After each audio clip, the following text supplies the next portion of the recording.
I feel like the guy who stands at the exit holding the door closed when everyone's ready to leave. I promise I will finish early if I can. That just means that you can't ask questions at the end. All right. Let's just draw attention to one thing. Intelligence is ACIC's middle name. All right? Any questions? Intelligence is most powerful when it's anticipatory, when it enables us not just to focus on the adversary in front of us, but enables us to prepare for the adversary coming at us over the horizon.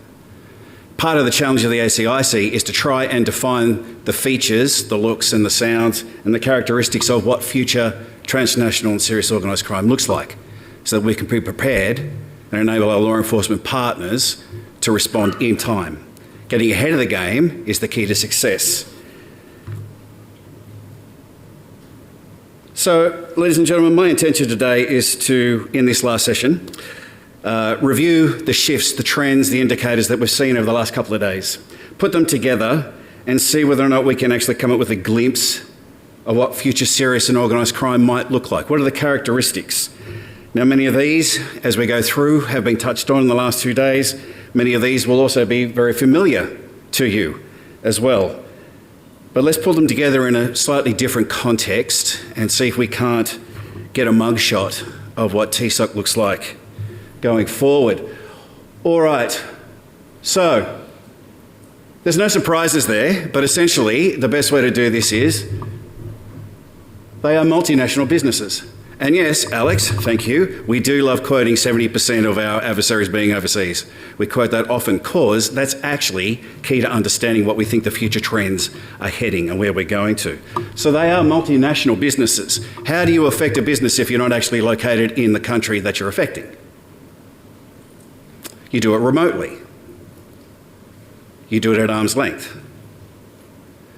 So perhaps the key to understanding what future TSOC will start to look like is actually starting to understand the nature of the shifts that our adversaries are having right now. They are strategic, and we'll get into that in a second. They're strategic because they're allowed to sit back, look up, and think more broadly about plans. When you enter transnational and serious organised crime, you are a force multiplier. You can have multiple criminal enterprises operating concurrently. And your rate of failure can be incredibly high because you only need one or two to get through to be profitable. And ultimately, ladies and gentlemen, that's what TSOC care about, the profitability of their enterprise. They are the ultimate rational economic actor. They are highly price sensitive. If it's not profitable, they will reduce their investment in that market and they'll shift to another one. They're adaptive. Every time we come up with a new methodology, a way to counter what it is that they do, a way to identify tradecraft, a way to actually understand the signals in the environment, they respond and they counter it. And they respond faster. They're more agile, and so forth, they're more adaptive. They are ruthless, they're exploitive, and they're violent. You only have to see public executions happening in New South Wales right now to understand that the stakes have never been higher when it comes to TSOC using violence to break into new markets and achieve effects and influence. All right, so let's talk about crime as a service.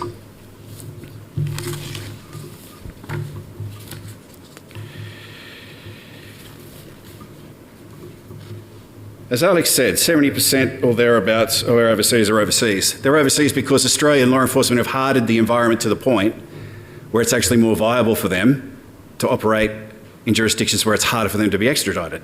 That is a resounding vote of success for our law enforcement community. We're hardening the domestic environment to the point now where our adversaries have to operate in safe havens.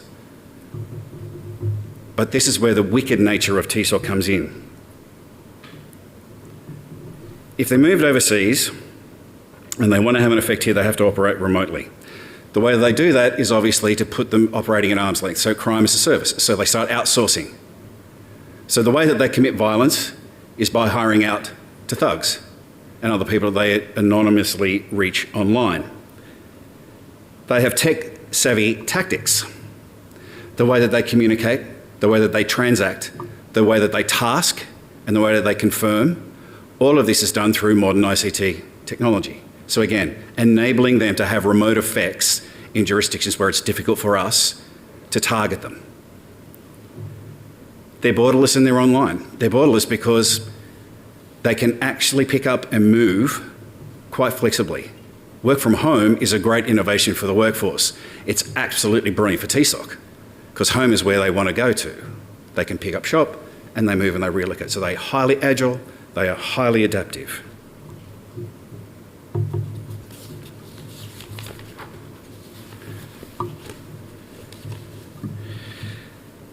Illicit markets are billion-dollar enterprises. We've just heard about that.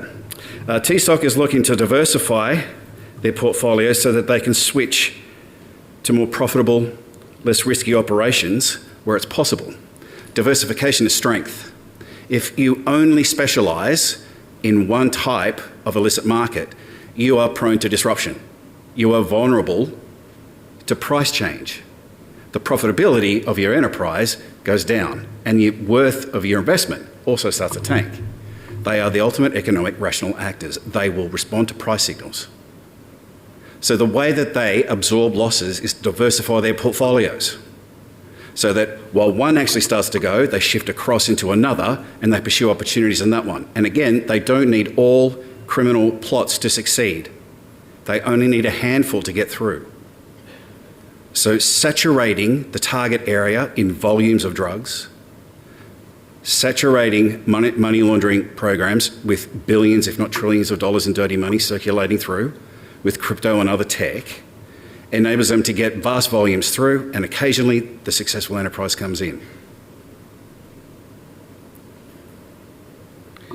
Because they're looking to break into new markets, because they are chasing opportunities to make a dollar, that often means, and this is what we're seeing now, new groups coming into established markets. And in the TSOC space, it is literally a hostile takeover, which is why you are now starting to see crime as a service being used to target rivals on the streets. They are literally looking to break in and assassinate key figures to create and grab their own sense of market share in the illicit economy. The other thing that transnational and serious organised crime do is they create what I call agnostic infrastructure. They can literally move people, money and commodities from one point in the globe to another covertly. Covertly. That can be used for all sorts of purposes. So some countries are attracted to the prospect of using this as a vector to undertake clandestine and influence operations. It puts them at a distance, there is deniability, but they also get to leverage the expertise of transnational serious organised crime, in particular, their ability to corrupt officials, their ability to subvert regulations, their ability to influence people in authority through bribes and other things. Also, their ability to leverage criminal talents to access data, exfiltrate PII, and then use that to commit fraud in further criminal enterprises online.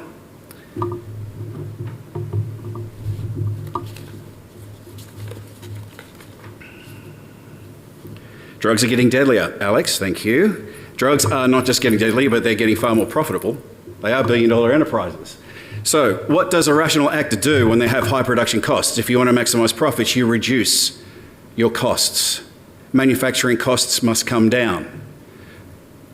Transnational serious organised crime, Mexican cartels constantly innovate, constantly experiment and try and exploit new opportunities to introduce new markets or new strains of drugs into the market, which reduces the overhead, maximises profits. Sometimes in the case of fentanyl, it's far cheaper to generate fentanyl than it is methamphetamine. And hence you have the North American issue with the opioid crisis going on there at the moment. It is far cheaper for them, it's in the sense, to generate a fentanyl hit and sell it for dollars in bulk than it is to actually do it in methamphetamines. But methamphetamines, in Australia, we're a stimulant nation. So it's far more effective as a highly lucrative market for us to do that.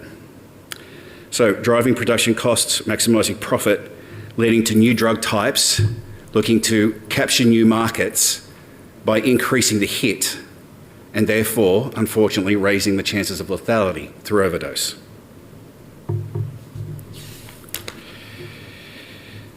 Minors increasingly being groomed and recruited. So general social trends point to children today, and I can do that, I have a couple of kids. They're less trusting of authorities. They're predominantly online. And in some cases, they're exposed to extreme violence at a far earlier age than many of us, particularly us Gen Xers. There's also a capacity for them to be exposed to nihilistic violence and nihilistic ideologies. This is the audience that transnational and serious organised crime are now starting to target. These are the talent pools with which TSOC is now looking to flesh out its soldiers on the ground. Why? Because kids attract less sentences in a criminal sense. Because kids have lower profiles.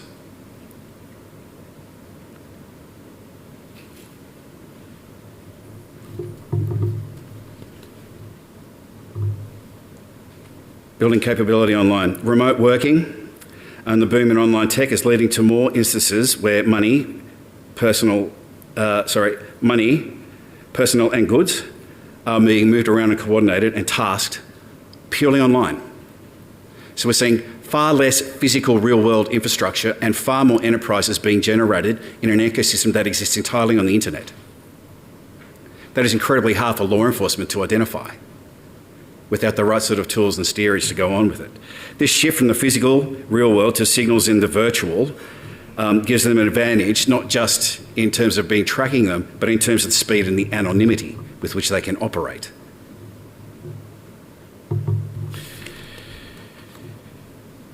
Another product of remote working and online capability is the efficiency of being able to manufacture things in your own bedroom. 3D printed weapons is a thing. They are becoming far more efficacious than we think.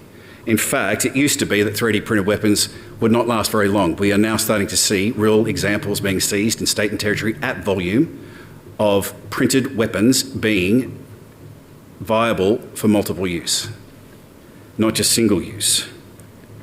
So it is conceivable now for someone to conceive a plan, build a lethal weapon, and execute the action without actually giving any real-world signals of their intention, which is what we in the intelligence and law enforcement game look for to try and anticipate where these plots come from. It is increasingly difficult for us to pick up these signals and behaviours in the white noise of everyday society and commerce. And we go back to what Alex is, and we talk about the the laundering of profit. Of course, it's all about the money. TSOC do it for money, they do it for prestige, they do it for power, and they even do it for the socials. But fundamentally, they have to shift dirty money somewhere. And fintech is allowing them to do that at scale, at speed, anonymously. It used to be that Mexican cartels would ship truckloads of cash across the border to banks for people to then launder. Now it's just happening digitally and online. And it can happen a lot faster. So digital tech, and fintech in particular, is enabling the grand scale of money laundering to occur. We are creating a vast pool of dirty money that can be used to reinvest in further criminality. In many sense, the harm of this obviously comes from future offending, and they can actually enact plots sooner because the money is available to them more quickly. It's all about the criminal communications. If you really wanted to understand what the criminals are up to, you try to get access to their comms. It's incredibly difficult when it's encrypted. And when those encrypted platforms are being generated and then closed down very rapidly, the capacity of government and others to keep track of that is really challenged. So we're having less of a chance to see real world interactions where we can pick up these interactions. We're having less of an opportunity to get access to criminal communications, to try and understand what their intentions are, to grow their networks, to understand where the footprint is and where the directions are. And we're having less of an opportunity to intercept real cash because it's actually been turned into digital assets and wealth transfer is happening much more faster. The window for law enforcement and intelligence to identify these things is getting smaller and smaller and smaller.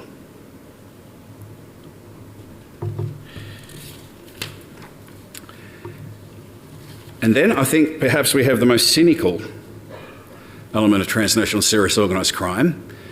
A brilliant way for them to launder money is to invest in childcare centres. And then they charge the tax bill to the government and then get a rebate. So drug money is used to build NDIA facilities, childcare facilities, underpins fraudulent credentials that enable trainers to come in and rehabilitation experts to come and treat the most vulnerable Australians. So TSOC cynically targets our most vulnerable as an opportunity to get further cash advantage. So government programs are equally as vulnerable as any other. So before we go to questions, I did promise you, what does the future face of TSOC look like? Well, if we pause now and we take stock of these elements, what are these distinctive lines? What are the contours of the future face? Ladies and gentlemen, technology no longer enables serious and organised crime, it drives new opportunities. It speeds up actions and transactions. It underpins the competitive advantage of serious and organised crime actors over government and over other serious and organised crime competitors. Entire criminal ecologies will exist exclusively online with close to zero real-world presence but inflicting real-world harms. The natural operating environment of TSOC will be in locations that offer close to first world communications, technology and transport infrastructure, but third world governance. Future SOC will be far more hands-off than they are now, tasking others to do the hard work of trafficking and violence. This frees them up to be more strategic in their approach and planning so that they can put on multiple plots in place at any one particular time. Future SOC will continue to diversify away from traditional cabals of historical crime families and existing understood norms and practices. Global illicit markets are billion-dollar enterprises and they attract new players with a faster ability to harness new technology, looking to use extreme violence to stake claim over further market share.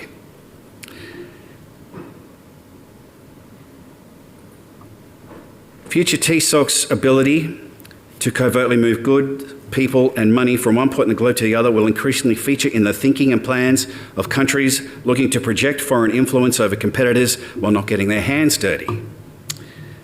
They will be generating illicit drugs more cheaply at an industrial scale and shipping them in tons to anywhere on the planet. They experiment and innovate to keep production costs ever lower while increasing the hit to the user, often leading to greater lethality and social harms.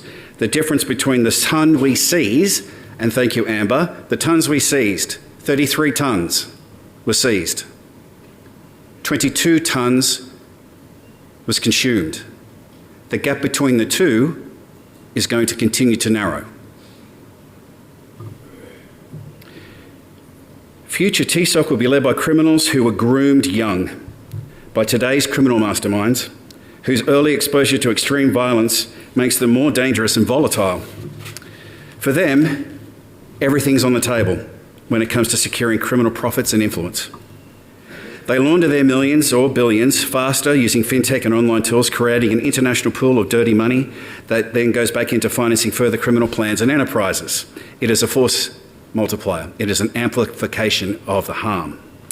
Future TSOC believes that diversity is strength. Specialisation is too old school. It's prone to disruption and price changes. Instead, they are polydrug and they are polycrime. They're resilient to disruption and remaining profitable despite price fluctuations. The mix of crime types will be subtly different from today, where drugs currently predominate.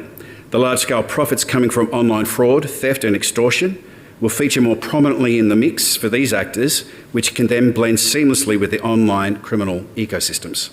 In other words, future TSOC will remain strategic, networked and highly adaptive. It looks a lot like today, but it will be faster, more elusive and extremely well connected. Thank you.